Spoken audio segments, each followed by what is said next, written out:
नमस्कार प्यारे विद्यार्थियों, आप सभी का फिर से अपने जीनियस मैथ्स क्लासेज में हार्दिक स्वागत है। कल अपन ने 9th क्लास की मैथमेटिक्स शुरुआत की थी, उसी को आगे बढ़ाते हुए जो अपना पहला चैप्टर है संख्या पद्धति,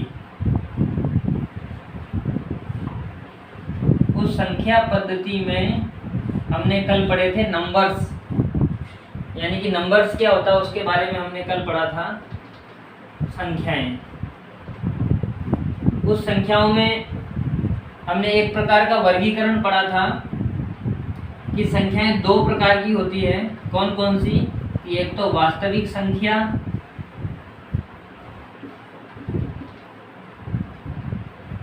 और दूसरा था काल्पनिक संख्या।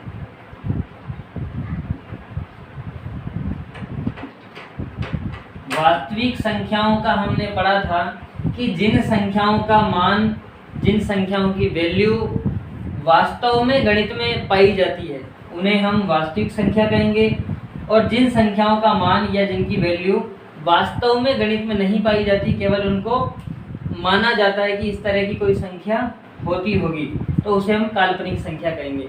तो काल्पनिक संख्या अभी हमारे सिलेबस में नहीं है। ये 11th क्लास से आगे जब आप मैथमेटिक्स पढ़ोगे तब आपके सिलेबस में काल्पनिक संख्याएं आएंगी। तो फिलहाल आपको केवल और केवल वास्तविक संख्याओं के बारे में पढ़ना है। तो चलिए स्टार्ट करते हैं अपन वास्तविक संख्याएं।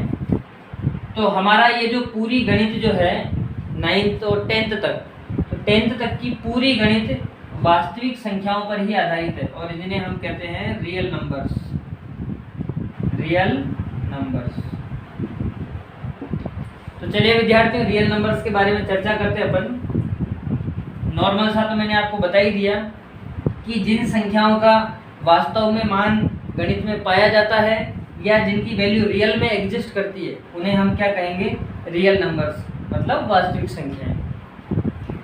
अब हमें जो हमारा चैप्टर है वो हमें पढ़ाना चाह रहा संख्या पद्धति, यानी कि इन संख्याओं से किस तरह से अपन गणित में आगे पूरी गणित को पढ़ते हैं। तो वो एक पूरा जो सिस्टम है इन नंबर्स का, इन संख्याओं का जो पूरा सिस्टम है, उस सिस्टम को हम क्या कहेंगे? संख्या पद्धति। यानी कि जो रियल नंबर्स है उन रियल नंबर्स का सिस्टम हमें पढ़ना है। ठीक, तो हम शुरुआत करते हैं पिछली क्लास से। पिछली जो अपनी 8th क्लास थी, 8th क्लास में हमने पढ़ा था संख्याओं के बारे में। एक संख्या रेखा पढ़ी थी अपन ने, उसी से मैं आपको आगे ले चलूंगा। संख्या रेखा, तो याद करिए विद्यार्थियों, संख्या रेखा में आपने क्या पढ़ा था? आपको जहाँ कहीं भी आपने पढ़ाई करी होगी वहाँ पे आपको इस तरह से एक लाइन ड्रॉ करके पढ़ाया होगा कि ये एक रेखा है और इस रेखा को हम कहेंगे संख्या रेखा। कब? कि जब इस रेखा के सेंटर में एक संख्या है और उस संख्या का नाम क्या है? 0। उस संख्या का नाम क्या है? 0। फिर इससे हम दाईं तरफ, ये कौन सी तरफ है? राइट साइड, दाईं तरफ। तो जब इस संख्या रेखा पर हम दाईं ओर बढ़ते हैं, यानी कि राइट साइड में, तो धनात्मक संख्याएं आती है। कौन सी संख्याएं आएंगी? धनात्मक संख्याएं। अर्थात कि इन वाली संख्याओं की वैल्यू, इनका मान धनात्मक होता है, पॉजिटिव होता है। और इस तरफ जब हम आगे बढ़ेंगे तो इधर जो संख्याएं आएंगी उन संख्याओं की वैल्यू ऋणात्मक होती है, अर्थात नेगेटिव होती है। तो इन्हें हम प्लस वाली संख्याएं भी कहते हैं और इन्हें हम माइनस वाली संख्याएं भी कहते हैं। ये धनात्मक है, ये ऋणात्मक है। कैसे आती है? जैसे 0 के बाद में क्या आता है? जनरली 1 आता है, 1 के बाद में क्या आता है? 2 आता है, 2 के बाद में 3 आता है, 3 के बाद में 4 आता है, 4 के बाद में 5 आता है। इस तरह से ये संख्याएं आगे बढ़ती जाएंगी। कहाँ तक? अनंत तक। उसी तरह से जब ऋणात्मक की तरफ अपन चलेंगे तो 0 के बाद में ऋणात्मक 1 यानी कि -1 आएगा। फिर -1 से आगे बढ़ेंगे तो -2 आएगा। फिर और आगे बढ़ेंगे तो -3 आएगा। फिर आगे बढ़ेंगे -4 आएगा। फिर आगे बढ़ेंगे -5 आएगा। इस तरह से ये भी माइनस वाले अनंत की तरफ अपन आगे बढ़ते जाएंगे, माइनस अनंत आएगा। तो विद्यार्थियों आपने पढ़ा था 8वीं क्लास में ये संख्या रेखा, कि इस संख्या रेखा के एवरी पॉइंट, प्रत्येक बिंदु पर कोई ना कोई संख्या विराजमान होती है, इसीलिए हम इसे संख्या रेखा कहते हैं। और इस संख्या रेखा पर इस संसार में, इस गणित की दुनिया में जितनी भी संख्याएं हैं वो सारी संख्याएं इस संख्या रेखा पर मौजूद है। आप ढूंढोगे तो आपको मिल जाएगी। कैसे मिलेगी अब वो हम आगे बढ़ते हैं। तो उससे पहले दोस्तों आप इसको एक बार बना लीजिए, तब तक वीडियो को आप पॉज करके इसके नोट्स तैयार कर लीजिए, फिर मैं आगे बढ़ता हूँ। तो विद्यार्थियों अब हम आगे बढ़ते हैं। हमारा टॉपिक चल रहा है संख्याएं। तो संख्याओं में जब गिनने की आवश्यकता पड़ी थी, संख्या क्या होती है कि गिनने में जिन चीज़ों की हम हेल्प लेते हैं, जिनकी सहायता हम लेते हैं, उन्हें हम संख्या कहते हैं। तो संख्या जब प्रचलन में आई, जब गणित की दुनिया विकसित हो रही थी, तब गणितज्ञों को या आम जनता को जब वस्तुओं को या किसी चीज़ों को जब गिनने की जो ज़रूरत पड़ी, तो जैसे जैसे गिनने की आवश्यकता पड़ी वैसे वैसे इस गणित डेवलप होती गई, संख्याएं जन्म लेती गई। तो सबसे पहले जैसे सपोज कीजिए ये मार्कर पेन है, ये कितना है तो आप फटाक से बोलोगे 1।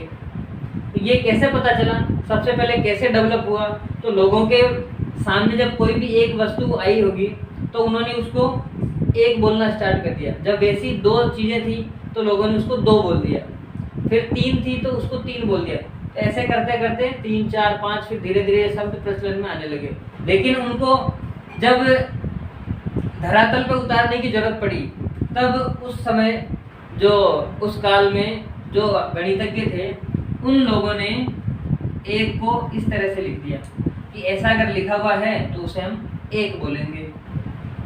उन्होंने फिर ऐसा 2 बना दिया, ऐसा 3 बना दिया, ऐसा 4 बना दिया। इस तरह से संख्याएं बढ़ती गई। कहाँ तक पहुँच गई? 5, फिर 6, 7, 8, 9, इतने ही सिंबल बन गए। फिर इन सिंबल बनने के बाद में फिर उन्होंने क्या दिमाग लगाया कि यार ये संख्याएं तो अनंत है, सारी अनंत संख्याओं के लिए अगर हम अलग अलग बहुत सारे अलग अलग संकेत, अलग अलग सिंबल बनाएंगे तो ये तो इतने हो जाएंगे कि हम खुद याद नहीं रख पाएंगे। तो फिर गणितज्ञों ने उसका नया तोड़ निकाला और फिर उन्होंने क्या सोचा कि जब हमारे भारत देश में 0 का आविष्कार हुआ, तब उस 0 का उपयोग करके, ये 0 है, सबसे बड़ी संख्या ये है, सबसे छोटी संख्या ये। क्यों?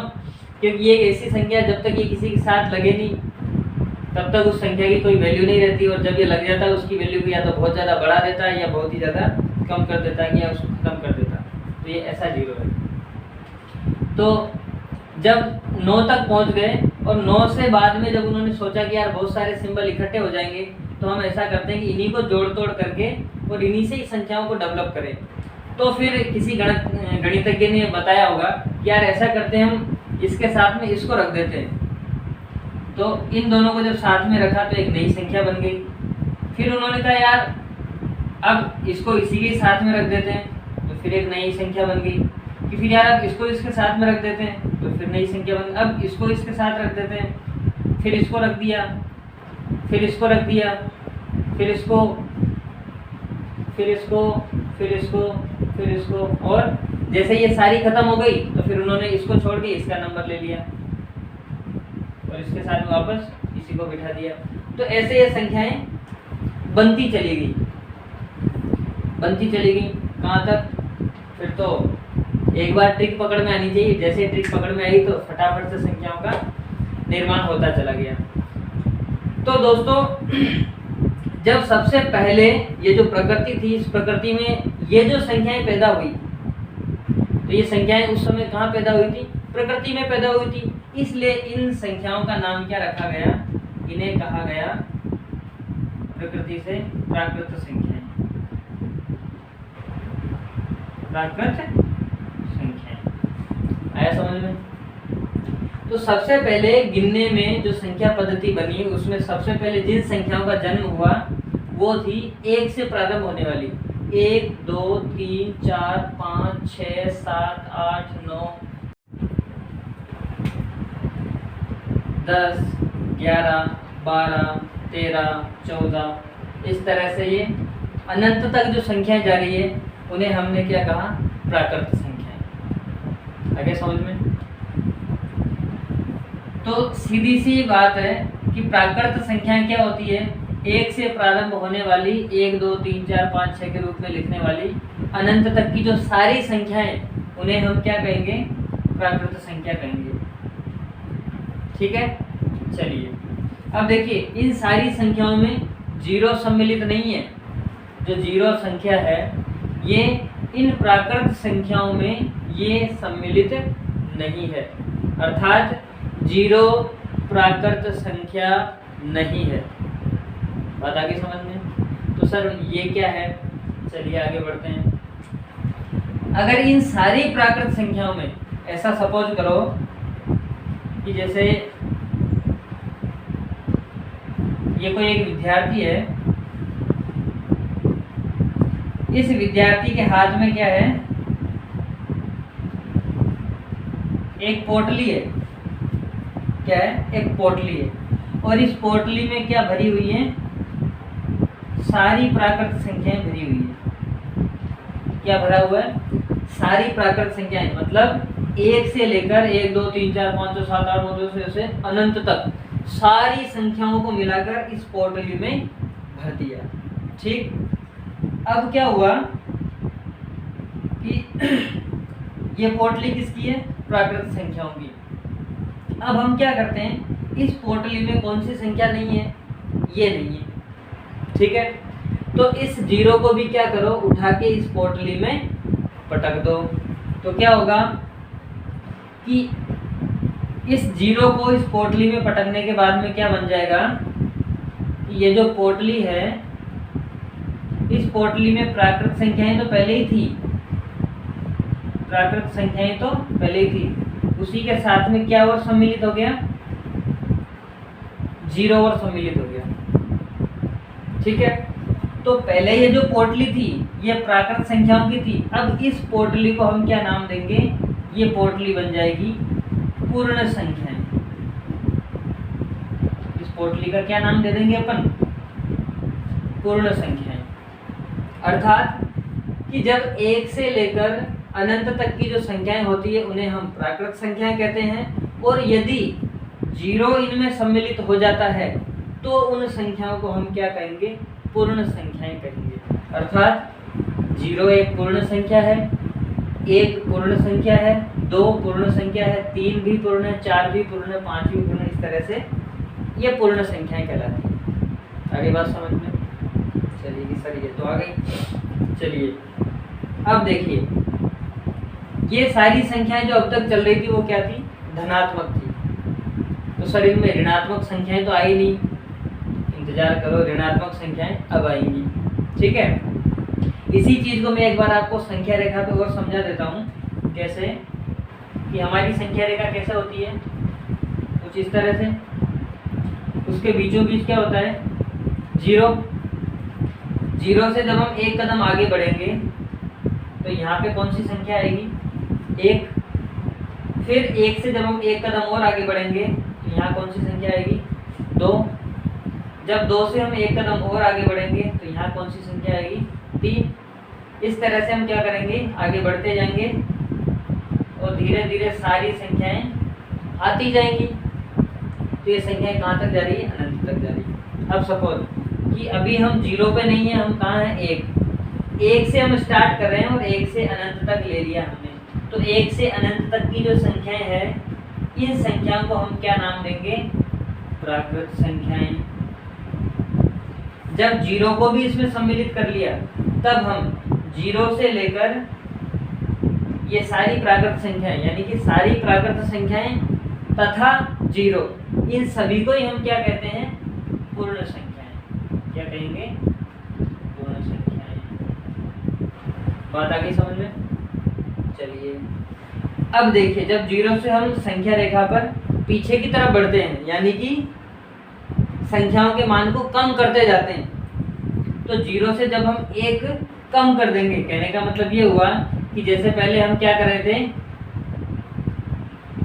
कदम को आगे बढ़ा रहे थे, अब हम क्या करें, कदम को पीछे खींच रहे हैं, यानी कि एक एक कदम जब हम पीछे खींचेंगे तो 0 से जैसे ही एक कदम हम पीछे आएंगे तो एक कदम पीछे मतलब एक कदम कम पड़ गया। कम पड़ने का मतलब क्या होता है, नेगेटिव। तो 0 से जस्ट पीछे कौन सी संख्या आ जाएगी, -1। जब एक कदम और हम पीछे हटेंगे 2 कदम हो जाएंगे, और 2 कदम कौन से, माइनस के। आगे बात समझो। जब हम 2 से एक और कदम पीछे हटेंगे तो बताओ क्या आएगा, 3, और 3 कौन सा, माइनस का।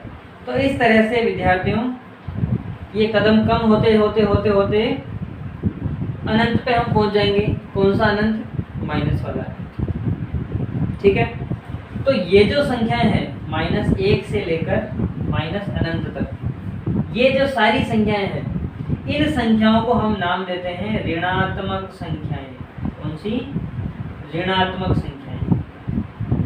इंग्लिश में बोलते हैं नेगेटिव नंबर्स। Negative numbers. देखो, तो जिस तरह से इनको ऋणात्मक नंबर बोलते हैं, उसी तरह से 1 से लेकर अनंत तक की संख्याओं को क्या बोलते हैं, धनात्मक नंबर। ये मैंने आपको कल भी बताया था।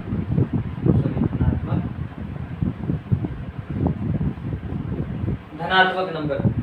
तो देखो आपका ध्यान जा रहा होगा, 1 से अनंत तक धनात्मक और -1 से अनंत तक ऋणात्मक।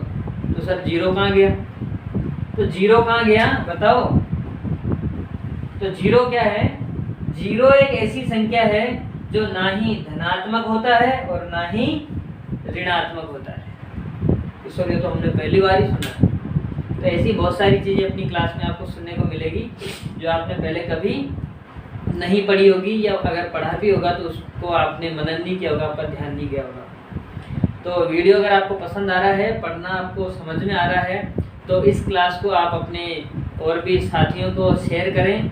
और अगर आपने इस चैनल को सब्सक्राइब नहीं किया है तो प्लीज़ सब्सक्राइब कर लें और बेल आइकन को दबा लें, ताकि जैसे जैसे मैं क्लासेज अपलोड करूंगा तो उसका नोटिफिकेशन आपको मिलता रहेगा, ताकि आप सही समय पर उस क्लास का सही इस्तेमाल कर सको।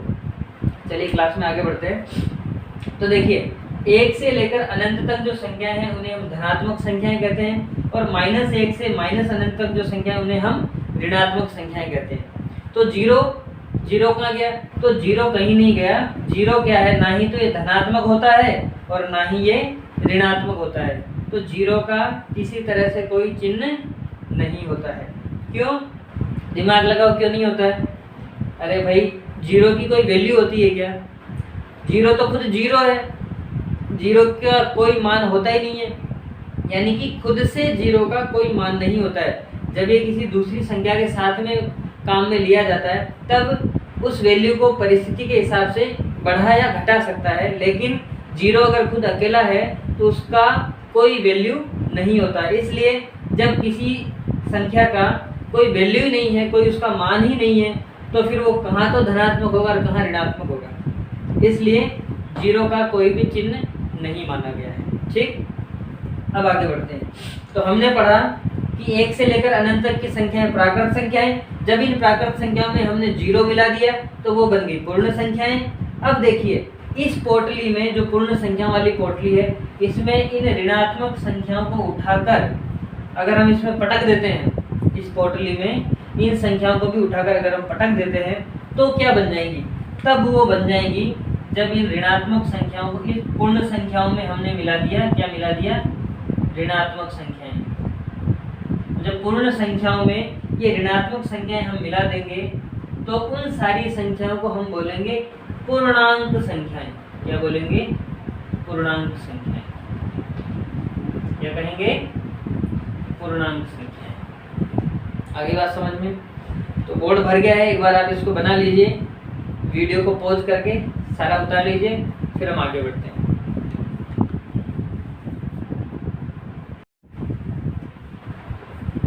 तो विद्यार्थियों, मुझे उम्मीद है कि आपने पूरे नोट्स बना लिए होंगे। अब हम आगे बढ़ते हैं। तो अब तक हम पढ़ चुके हैं प्राकृत संख्याएं, फिर हमने पढ़ा पूर्ण संख्याएं, और फिर हमने पढ़ा पूर्णांक संख्याएं।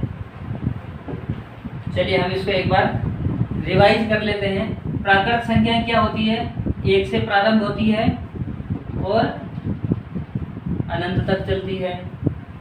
पूर्ण संख्या क्या होती है? 0 से प्रारंभ होती है, अनंत तक चलती है। पूर्णांक संख्या क्या होती है? देखो 0, 1, 2, 3 इस तरह से ये चलेंगी धन वाले अनंत की तरफ, और 0 से पीछे -1, -2, -3, -4, -5 ऐसे चलेंगी किधर? माइनस वाले अनंत की तरफ। तो इन्हें हम कहेंगे पूर्णांक संख्या।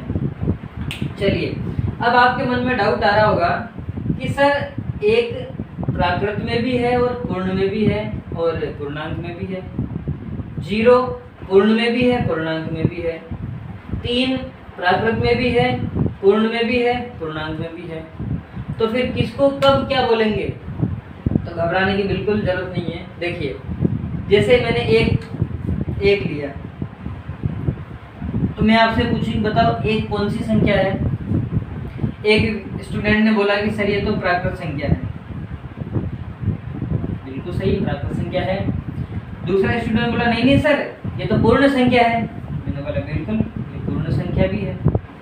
तीसरा बोला कि अरे नहीं नहीं ये तो पूर्णांक है। बिल्कुल पूर्णांक भी है।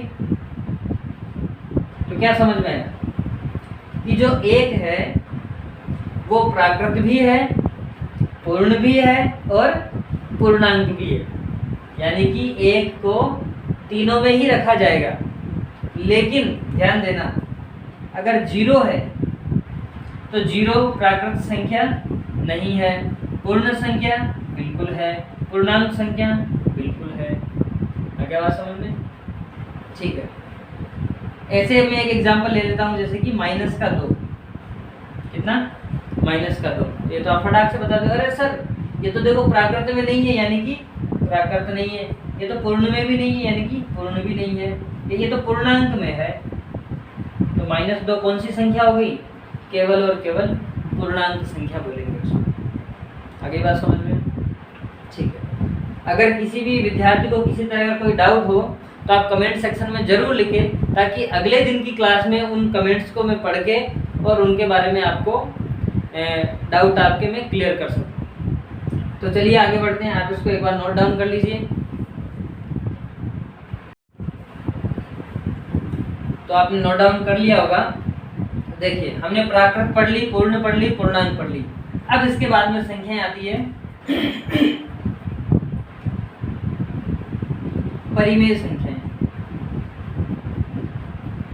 यहीं से मेन संख्या स्टार्ट होती है, परिमेय संख्याएं। आप सोच रहे होंगे अरे सर क्या पढ़ा रहे हो, जल्दी से आप तो प्रश्नावली 1.1 खोलो और फटाफट से सारे सवाल करवा दीजिए। तो थोड़ा इंतजार कीजिए, जब तक ये सारी जो छोटी छोटी चीजें हैं, ये सारी छोटी छोटी चीजें जब तक आपके माइंड में क्लियर नहीं हो जाती, जब तक आपको एकदम से उनके कॉन्सेप्ट क्लियर नहीं हो जाते माइंड में, तब तक आप आगे बढ़ तो जाओगे, लेकिन कहीं ना कहीं आप ठोकर खाओगे। तो बात को समझने का प्रयास करें। अगर आप एक एक छोटी से छोटी चीज़ों को अपने माइंड में क्लियर करते हुए जाओगे तो कहीं भी आपको ठोकर खा के गिरने की जरूरत नहीं पड़ेगी। आप किसी भी सवाल में कभी अटकोगे नहीं, सारी चीज़ें आपके माइंड में एकदम क्लियर रहेगी। चलिए अब हम परिमेय की बात करते हैं। प्राकृत 1 से अनंत तक, पूर्ण 0 से अनंत तक, पूर्णांक माइनस अनंत से लेकर प्लस अनंत तक। ये होगी। अब देखिए परिमेय संख्या, ये क्या बला है? परिमेय संख्याओं को हम बोलते हैं रैशनल नंबर। क्या बोलते हैं? Rational number. जिसको इंग्लिश का शौक है, वैसे तो शौक सभी को होना चाहिए, हिंदी और इंग्लिश को साथ में आप कॉमन रूप से याद रखें। चलिए, तो परिमेय संख्याएं क्या होती है? तो परिमेय संख्याएं ये होती है कि ऐसी संख्याएं जिन्हें हम इस तरह से लिख सकें कि उनके बीच में एक बटा हो, ऊपर उसका एक भाग हो और दूसरा भाग उसका ऐसे बटा के नीचे हो। क्या समझे सर, ये क्या फूल बना दिया? ये फूल नहीं है, समझिए कि ऐसी संख्या जिसे P बटा Q के रूप में लिखा जा सकता हो, उस संख्या को क्या कहेंगे? परिमेय संख्या। मतलब वही हुआ ना कि बीच में एक बटा होना चाहिए, बटा के ऊपर उसका एक कुछ भाग हो बटा के नीचे उसका कुछ भाग हो, यानी कि दो संख्याएं आएंगी और दो संख्याएं बटा के रूप में लिखी जाएंगी। तो उस संख्या जो उनके परिणाम स्वरूप जो संख्या बनेगी या जो उस दोनों से एक संख्या को रिप्रेजेंट करने वाली जो संख्या होगी उसे हम परिमेय संख्या कहेंगे। सर ये भला क्या है, हमारे समझ में नहीं आ रहा। अभी देखो मैं एक उदाहरण लेता हूँ, मैं एक एग्जाम्पल लेता हूँ। क्या एग्जाम्पल लिया मैंने, जैसे 3/5 3/5 3/5 मैंने लिया। तो देखो अपना जो फॉर्मेट था परिमेय संख्या उसमें देखो p की जगह कितना आ रहा है 3, तो p की वैल्यू कितनी हो गई 3। q की जगह क्या आ रहा है 5, इसका मतलब q की वैल्यू कितनी हो गई 5। तो ये p/q के रूप में है कि नहीं है, बिल्कुल है। तो इस संख्या को हम क्या कहेंगे, परिमेय संख्या कहेंगे। आगे बात समझ में। तो p/q के रूप में जब संख्या लिखी जाएगी तो उसे हम क्या कहेंगे, परिमेय संख्या। चलिए अब मैं एक एग्जांपल और देता हूँ। जैसे 2 लिखा हुआ है, बताओ 2 परिमेय संख्या है कि नहीं है। कोई बोलेगा कि नहीं सर नहीं है। नहीं है तो बताओ क्या है, कि सर ये तो प्राकृत संख्या है, पूर्ण संख्या है और पूर्णांक भी है। तो मैं बोलूँगा आपको कि बिल्कुल ये 2 प्राकृत है, पूर्ण है, पूर्णांक है, साथ ही परिमेय संख्या भी है।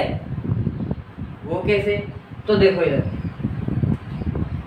p/q के रूप में होना चाहिए। तो मैंने इस 2 को क्या कर दिया, इसका बटा बना के बटा में मैंने क्या लिख दिया, 1 लिख दिया। सर ये क्यों, अपनी मर्जी से कुछ कर रहे हो, मर्जी से नहीं। तो आपने कभी सुना होगा या ऐसा कहीं किसी टीचर ने आपको पढ़ाया होगा कि गणित में क्या होता है कि कोई भी संख्या हमेशा अपने बटा में 1 रखती है। यानी कि किसी संख्या के बटा में 1 हमेशा होता है। क्यों, क्योंकि बटा में 1 होने का मतलब क्या होगा कि बटा में जो संख्या होती है उससे उसको डिवाइड किया जाता है, भाग दिया जाता है। तो अभी देखो इस 2 में हम 1 का भाग देंगे, अर्थात 2 के टुकड़े करेंगे 1-1।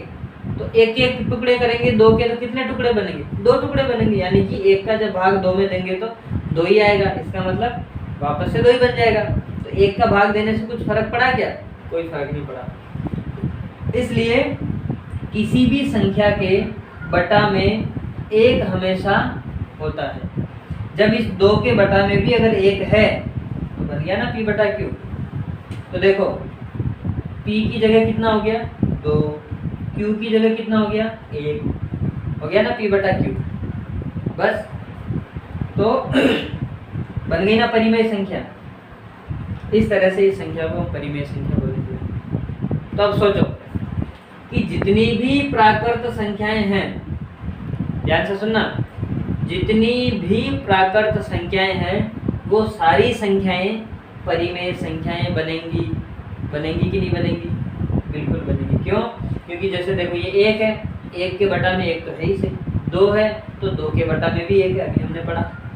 3 है तो 3 के बटा में भी 1 है, ये भी हमारा समझ में आ गया। 4 आएगा तो 4 के बटा में भी 1 है। क्यों, क्योंकि हम तो जानते हैं कि गणित में अगर कोई भी संख्या है तो उसके बटा में तो 1 होता ही होता है। और जब किसी के बटा में 1 है तो वो p/q के फॉर्मेट को फॉलो कर रहा है। और जब p/q का फॉर्मेट बन रहा है तो p परिमेय संख्या बनेगा ही बनेगा। आगे बात समझ में। चलिए, तो परिमेय संख्याएं क्या होती है कि ऐसी संख्याएं जिन्हें हम p/q के रूप में व्यक्त कर सकते हैं, लिख सकते हैं या रिप्रेजेंट कर सकते हैं, उन सारी संख्याओं को हम क्या कहेंगे, परिमेय संख्या या फिर रैशनल नंबर। ठीक है, तो सारी प्राकृत संख्याएं परिमेय बनेंगी, सारी पूर्ण संख्याएं परिमेय बनेंगी, सारी पूर्णांक संख्याएं परिमेय बनेंगी। बात आगे समझ में। ओके सर आगे, तो चलिए आगे बढ़ते हैं। यहाँ तक इसको आप ड्रॉ कर लो, फिर मैं आगे बढ़ता हूँ।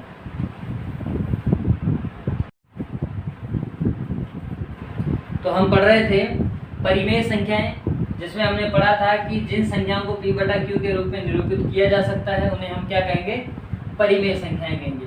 अब देखिए, फिर हमने एक एग्जाम्पल देखा था कि जैसे 3/5 है, ये p है, ये q है, तो परिमेय संख्या है। फिर हमने देखा था 2 के बटा में 1 होता है, ये p है, Q है, ये भी परिमेय संख्या है। अब देखिए ये P है, ये Q है, ये भी परिमेय संख्या है। एक और एग्जांपल देता हूँ, जैसे मैं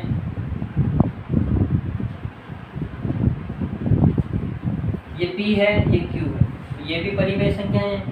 चलिए इस तरह से परिमेय संख्याएं बनती जाएगी। अब देखिए ध्यान से देखना, मैंने एक एग्जांपल लिखा 2/0, या चलो यहाँ कुछ भी हो सकता है, 3/0 कर लो, या कि सर 3 नहीं आप तो 5 कर लो, कुछ भी हो सकता है, लेकिन बटा में 0 लिखा मैंने। ये एक स्पेशल कंडीशन है, ध्यान से समझना कि P की जगह तो क्या है 5 है। कोई भी प्राकृत संख्या हो सकती है। कौन सी संख्या है? कोई भी प्राकृत संख्या, यानी कि 1 से लेकर अनंत तक। और Q की जगह क्या है 0 है। तो यहाँ से एक चीज़ समझना कि जब भी ऐसी कंडीशन बनती हो, कैसी कंडीशन, ऐसी कंडीशन कि कोई, इधर समझाता हूँ अलग से, कि जब भी कोई संख्या है, मान लीजिए वो संख्या x लिख दी मैंने, x क्यों लिखा, कुछ भी हो सकता है, 1 हो सकता है, 2 हो सकता है, 10 हो सकता है, 20 हो सकता है, 50 हो सकता है, लाख, करोड़, कितना भी हो सकता है, माइनस में भी हो सकता है, -10, -15, माइनस है, कुछ भी, लेकिन उसके बटा में क्या हो 0 हो, तब उस संख्या में जब 0 का भाग लगेगा, बटा का मतलब भाग लगाना होता है, तो जब उस संख्या में हम 0 का भाग लगाएंगे तो उसकी वैल्यू क्या आएगी, उसकी वैल्यू आएगी, ये क्या है अनंत। तो वो क्या बन जाएगा, अनंत बन जाएगा। कैसे बन जाएगा, सपोज करो, सोच के देखो कि जैसे यहाँ पे 5 है, तो इस संख्या की वैल्यू तो 5 है, 5 के बराबर उसकी वैल्यू, यानी कि कुछ वैल्यू उसकी है, लेकिन बटा में जो संख्या है जिसका हमें भाग देना है वो है 0, और 0 की कोई वैल्यू नहीं होती है। तो जब किसी की वैल्यू होती नहीं है तो उसका हम किसी में भाग देंगे तो भाग तो जाता ही जाएगा, जाता जाएगा, जाता जाएगा, जाता जाएगा। जितनी बार आप भाग दोगे उतनी बार भाग जाएगा, जितनी बार भाग देंगे उतनी बार भाग पूरा पूरा जाएगा, और भाग जाता जाएगा, जाता जाएगा। इसका मतलब उसका कहीं अंत होगा ही नहीं, और जब किसी भाग का अंत नहीं होगा तब उसे क्या कहेंगे, ये अनंत बन गया। आगे बात समझ में? इसलिए जब बटा में कहीं 0 आ जाता है तो उसकी वैल्यू क्या बन जाती है, अनंत बन जाती है। तो सेम कंडीशन यहाँ बनेगी कि P की जगह तो कुछ वैल्यू है, लेकिन Q की जगह पर 0 आ गया, तो इस संख्या की वैल्यू क्या बन जाएगी, अनंत बन जाएगी। और अनंत अगर बन गया तो फिर वो परिमेय संख्या नहीं बनेगी। तो अनंत आते ही ये परिमेय नहीं बनेगा। इसका मतलब क्या हुआ, Q की जगह पे 0 नहीं होना चाहिए, Q की जगह पे 0 नहीं होना चाहिए। तो अब इसको हम लिखेंगे किस तरह से, तो इसको हम लिखेंगे, देखिए, तो परिमेय संख्या में P बटा Q के रूप में होना चाहिए, लेकिन P और Q दोनों क्या होने चाहिए, पूर्णांक संख्या होनी चाहिए। कौन सी संख्याएं, पूर्णांक, मतलब माइनस में भी हो सकती है, प्लस में भी हो सकती है, 0 भी हो सकता है, ठीक है। P और Q पूर्णांक संख्याएं। लेकिन अभी हमने पढ़ा कि Q तो 0 हो ही नहीं सकता, लेकिन हमने तो फिर भी पूर्णांक लिख दिया, और पूर्णांक में तो 0 होता है। तो हम साइड में लिख देंगे कि P और Q क्या होनी चाहिए, वैसे तो पूर्णांक संख्या होनी चाहिए, तथा Q जो है, P तो हमेशा क्या होगा, पूर्णांक चलेगा, कुछ भी हो, लेकिन Q जो है, Q क्या होगा 0, Q बराबर 0 नहीं होना चाहिए। आई बात समझ में, कि जो P और Q जो संख्याएं हम लेंगे वो पूर्णांक संख्याएं होनी चाहिए, लेकिन Q जो है वो सारी पूर्णांक संख्याओं में से बाकी सब तो चलेगी, लेकिन 0 नहीं चलेगा। क्यों? क्योंकि अगर Q 0 हो गया तो वो पूरी संख्या को क्या बना देगा, अनंत बना देगा, और जब अनंत बना दिया तो वो परिमेय संख्या तो बची कहाँ, वो फिर परिमेय संख्या नहीं बनेगी। तो परिमेय संख्या में 2 डेफिनेशन आएगी कि ऐसी संख्याएं जिनको हम P बटा Q के रूप में लिख सकते हैं, निरूपित कर सकते हैं, जहां पर P और Q पूर्णांक होते हैं लेकिन Q 0 नहीं होता है, क्योंकि पूर्णांक में 0 भी आता है ना, इसलिए ठीक है, चलिए अब हम आगे बढ़ते हैं। जो आपके बुक में उदाहरण दे रखे हैं उनमें से उदाहरण नंबर 1 खोलिए। उदाहरण 1 मैं यहाँ पे एक बार नोट कर लेता हूँ, तब तक आप अपनी बुक में खोल लीजिए।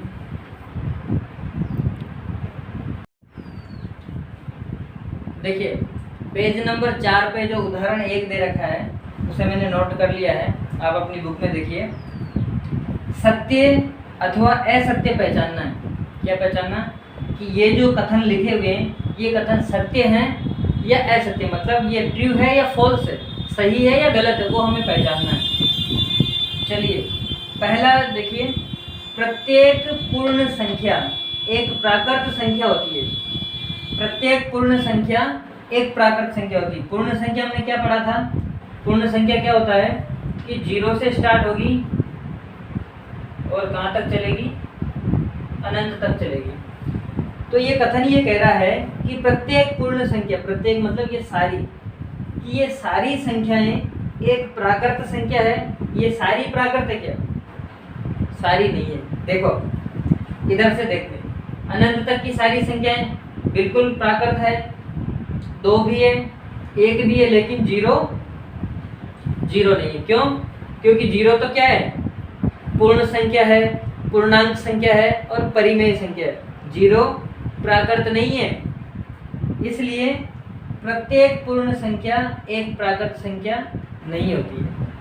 अगर ये कहता है 0 को छोड़कर, कि 0 को छोड़कर प्रत्येक पूर्ण संख्या प्राकृत संख्या है क्या? बिल्कुल है, क्योंकि दोनों फिर सेम हो जाती है। तो इसमें 0 आएगा, इसलिए सारी पूर्ण संख्याएं प्राकृत संख्याएं नहीं बनेंगी। तो ये वाला कथन क्या हो गया? ये असत्य हो गया। ठीक। दूसरा कथन देखो, प्रत्येक पूर्णांक, पूर्णांक मतलब माइनस अनंत से लेकर प्लस अनंत तक। तो माइनस अनंत से लेकर प्लस अनंत तक की जितनी भी संख्याएं हैं वो सारी संख्याएं, प्रत्येक मतलब सारी, तो सारी संख्याएं क्या परिमेय होती है क्या? बिल्कुल होती है। क्यों? क्योंकि परिमेय में हमने क्या पढ़ा था? P बटा Q के रूप में होनी चाहिए। तो सारी संख्याएं P बटा Q के रूप में होती है। क्यों? क्योंकि उनके बटा में कुछ ना कुछ तो एक तो होता ही होता है। जैसे पूर्णांक संख्या और परिमेय में अपन कनेक्शन बिठा रहे, देखना, माइनस अनंत, -3, -2, -1, 0, 1, 2, 3, 4, 5, 6 ऐसे अनंत। देखो ये संख्याएं क्या है? पूर्णांक संख्या है। देखो इस संख्या के भी बटा में 1 है, इसके भी 1 है, इसके भी 1 है, सारी संख्याओं में देखो बटा में 1 है। इधर भी सारी संख्याओं के बटा में 1 है। तो सारी संख्याओं के जब बटा में 1 है तो वो P बटा Q बन रहा है कि नहीं बन रहा? बन रहा है। और ये कह रहा है कि P और Q पूर्णांक होनी चाहिए, तो P और Q पूर्णांक ही तो है, लेकिन 0 नहीं होना चाहिए। Q 0 नहीं होना चाहिए। तो ऊपर वाला तो P है और नीचे वाला Q है, तो Q में कहीं 0 दिख रहा है क्या? नहीं है। तो Q में 0 नहीं है, इसका मतलब सारी संख्या क्या है? परिमेय संख्या। हम भी यही तो कह रहे थे कि क्या प्रत्येक पूर्णांक की जो पूर्णांक संख्या है वो सारी पूर्णांक संख्याएं परिमेय बनती है क्या? बिल्कुल बनती है। बन रही, देखो हमने बनाई है, सभी के बटा में 1 लगा दिया तो सारी क्या बन गई? पूर्णांक से परिमेय बन गई। तो परिमेय होंगी तो दूसरा कथन क्या हो जाएगा? सत्य हो जाएगा। ठीक। अब देखो, प्रत्येक परिमेय संख्या एक पूर्णांक संख्या होती है क्या? इसको समझना कि जो परिमेय संख्या है वो पूर्णांक होती है क्या? तो सुनना, इसको हटा देता हूं। देखिए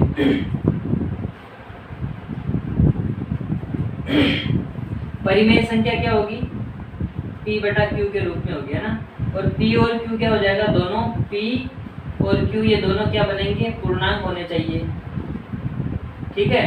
लेकिन ये जो Q है ना, Q क्या होना चाहिए? 0 नहीं होना चाहिए। अब देखना, जब इस तरह से संख्या लिखी हुई है, इस तरह से संख्या लिखी हुई है, तो क्या वो पूर्णांक बनेगी क्या? बिल्कुल बनेगी। कब बनेगी? जैसे कि मान लो ये 1 बटा 2 है, 3 बटा 5 है, देखो देखो बन रही क्या? 4 बटा 2 है। अब देखो ये मैंने P बटा Q लिखा, तो देखो इस कंडीशन में इसकी वैल्यू कितनी हो जाएगी? केवल 2। और इस कंडीशन में चलो 4 की जगह कुछ अलग लिख लो, 10 लिख लो, 10/2 कितना हो जाएगा 5। तो ये दोनों संख्याएं तो ऐसी बन गई, कैसी, पूर्णांक जैसी, लेकिन 1/2 3/5 ये नहीं बन पाएंगी। बन पाएंगी क्या? नहीं, क्योंकि 1 में 2 का भाग जाएगा ही नहीं, 3 में 5 का भाग जाएगा ही नहीं, मतलब भाग तो जाएगा लेकिन पूरा बार विभाजित नहीं होगा। तो हम क्या कह सकते हैं कि जो परिमेय संख्या है वो पूर्णांक संख्या होती है कब? जब उनकी वैल्यू इस तरह से आ जाए, पूर्णांक जैसी आ जाए। तो ये वाली जो परिमेय संख्या थी वो पूर्णांक है, लेकिन ये वाली परिमेय संख्या पूर्णांक नहीं है। क्यों? क्योंकि ये ऐसी की ऐसी ही रहेगी। तो ये P/Q के रूप में लिखी हुई तो है, लेकिन ये पूर्णांक जैसी नहीं बनी, इसलिए ये कथन भी क्या हो गया? असत्य हो गया। आया ना समझ में? देखो वापस से रिपीट करता हूँ मैं कि प्रत्येक पूर्ण संख्या प्राकृत होती है क्या? सारी पूर्ण संख्याएं प्राकृत सारी नहीं होती है, मतलब वैसे तो लगभग होती, लेकिन जीरो को छोड़कर। तो जीरो ने यहाँ पे तान बिगाड़ दी, ठीक है। तो जीरो अगर यहाँ नहीं होता तो ये बात सत्य हो जाती, लेकिन जीरो ने क्या कर दिया? यहाँ पे टांग अड़ा दी। तो जीरो होने की वजह से सारी पूर्ण संख्याएं प्राकृत नहीं बनती है, मतलब जीरो नहीं बनता है। अगर जीरो के अलावा तो सारी बनती है, जीरो नहीं बनता है। दूसरा कथन कह रहा है कि प्रत्येक पूर्णांक यानी कि जितनी सारी पूर्णांक संख्याएं हैं वो परिमेय बनती है कि बिल्कुल बनती है? परिमेय बन रही, देखो बटा में 1 लगाती, परिमेय बन गई। तीसरा कह रहा है कि प्रत्येक परिमेय संख्या, ये परिमेय संख्या, तो ये परिमेय संख्या पूर्णांक बनती है क्या? हमने बना के देखा, देखो 1/2 3/5 ऐसे कुछ लिखा, तो ये वाली तो पूर्णांक बन गई, लेकिन ये वाली नहीं बनी। जिसका मतलब सारी नहीं बनती है, लेकिन हमें सारी के लिए कहा गया, इसलिए ये कथन भी क्या हो गया? सॉरी ये कथन भी क्या हो जाएगा? गलत हो जाएगा ना, ये कथन भी गलत हो जाएगा, क्योंकि प्रत्येक परिमेय संख्या पूर्णांक नहीं होगी। देखो ये पूर्णांक नहीं है ना, ये तो पूर्णांक है, ये तो पूर्णांक है, और ये वाली पूर्णांक नहीं है। तो कहने का तात्पर्य क्या हुआ कि P/Q के रूप में लिखी हुई मतलब परिमेय संख्या वो पूर्णांक हो भी सकती है, मतलब हो भी सकती है, नहीं भी हो सकती, पूर्णांक नहीं, ठीक है। तो ये वाला कथन क्या हो जाएगा? असत्य। क्यों? क्योंकि प्रत्येक नहीं होती है, कुछ होती है कुछ नहीं होती है, ठीक है। तो आशा करता हूँ, आई होप आपको ये पूरी क्लास बहुत अच्छी लगी होगी, पसंद आई होगी, और सारी चीज़ें आपको मैंने जो बिल्कुल बाल की खाल निकाल के समझाई है तो आपको बहुत अच्छी तरह से समझ में आया होगा। तो वीडियो को पूरा आपको देखने के लिए बहुत बहुत धन्यवाद। इसी प्रकार से और भी आगे की जो क्लासें हैं उनको रेगुलर आप देखते रहिए, और उनको अपने जो वीडियो है उसको अपने मित्रों को शेयर कीजिए ताकि वो भी इस क्लास का लाभ ले सकें। और अगर आपने चैनल को सब्सक्राइब नहीं किया है तो पहले फटाफट से सब्सक्राइब कर लीजिए, और साथ में जो बेल आइकन का बटन होता है उसे भी प्रेस कर दीजिए, ताकि जैसे ही कल, मान लो कल परसों अगले दिन जैसे ही मेरी क्लास आती है तो अपलोड होते तुरंत आपके पास मैसेज आ जाएगा नोटिफिकेशन में, और उसे आप खोल के और उस क्लास को उपयोग कर सकें। तो चलिए इसी के साथ आपको सभी का धन्यवाद। जय हिंद, शुक्रिया।